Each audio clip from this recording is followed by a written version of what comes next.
What a beatdown on Thursday Night Football that Sean Payton delivered to his former team in his former place of business, where they were feting his former quarterback that he connected with in such a way that Drew Brees became a first ballot Hall of Famer in his tenure in New Orleans. And last night, with it being a Drew Brees Saints Hall of Fame induction night, they got baptized instead. And it was an absolute crushing beatdown that one would think is not potentially in the Broncos' wheelhouse because, the offense is still not on any sort of consistent tilt. And that this team doesn't really have one of those beautiful football games you can hang in the football Louvre. But guess what? When you look at the standings in the American Football Conference Western Division, and you see the Broncos sitting there at 4-3 with a visit from Carolina coming up next in Week 8 for them, as they're sitting back waiting for the Carolina Panthers to come into their town. I don't see any photographs on that standings. Do you guys see any photographs on that standings? Do you see any pictures? I got to squint a little bit. No, there's no pictures. There's no pictures on it. Nope. And in the AFC standings, the Denver Broncos sitting at 4-3 if the proverbial season ended today. Ooh. They're in the playoffs. I like these. And you take a look at, the Jets feeling all great about themselves right now because Devontae Adams is coming in. Sniffing it. And, they're in that sniffing it column that we always call it here on the program.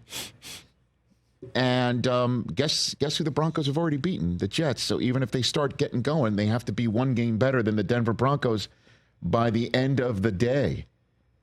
Denver's already taking care of business against Las Vegas as well. The Chargers are a problem for them, but those are first-class problems to have when you have a rookie quarterback. And I told everybody when I first watched him play in that Week 1 game in Seattle and it looked bleak, and then that Week 2 game for the Denver Broncos when Denver opened up their home schedule against Pittsburgh. That's a problem for them as well since they lost to Pittsburgh. But I saw stuff out of Bo Nix. The guy had some moxie. Or he's got the, Ferris Bueller in him, right?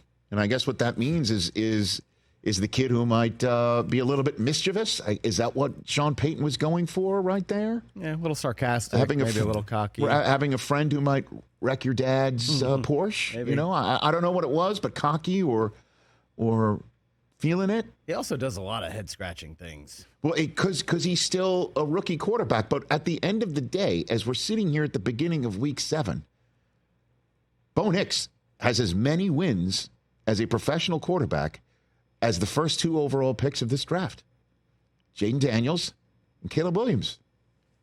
Bo Nix also has 4.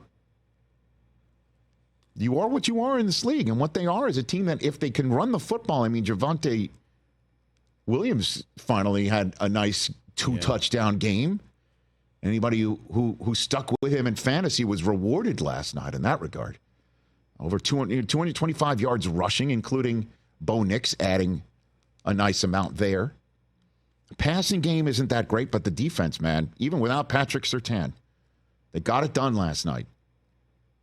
And Sean Payton puts the visor back on. Did you notice that, by the way? He normally wears a hat as the Denver coach, but last night back in the Superdome, he put on the old visor. I didn't pick up on that. Last night.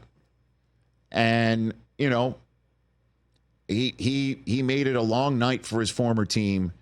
And then I do hope Drew Brees had a good time at halftime with his family and the fans cheering, because it's the only cheer that they really got to give last night was for Drew Brees in his night that his former coach otherwise absolutely took over.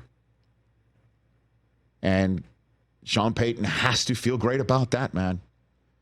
He got his rookie quarterback. He's growing him up. He's dropping his Huggies a little bit more each and every week, as his mentor Bill Parcells would use that phrase. And they're 4-3, sitting at home, waiting to go 5-3 at home against the Carolina Panthers. Then you look down the road for the Denver Broncos. Get Surtain back, play some good defense. You're potentially a buyer at the deadline for a receiver. Do you do that? Because after Carolina comes the rough stretch of at Baltimore and Kansas City. You know, you can turn back into a little bit of a pumpkin there. Home for Atlanta. Can they clinch the season series by sweeping Vegas? A Monday nighter at home against Cleveland, a very late bye with 4 more games after that. I mean, they are in the mix for a wild card spot as we're sitting here. That is for sure. And, you know, are they going to be Super Bowl winners this year? Doubt it. But is a wild card spot with a quarterback who's getting all grown up a good season for Denver after creating the largest dead cap hit in the history of dead caps for cutting the Steelers' presumptive Sunday night football starter in Russell Wilson? Is that a good season? I think it is, and it's beginning to form. Catch the Rich Eisen Show every single day on the Roku Channel, 12 to 3 Eastern, for free.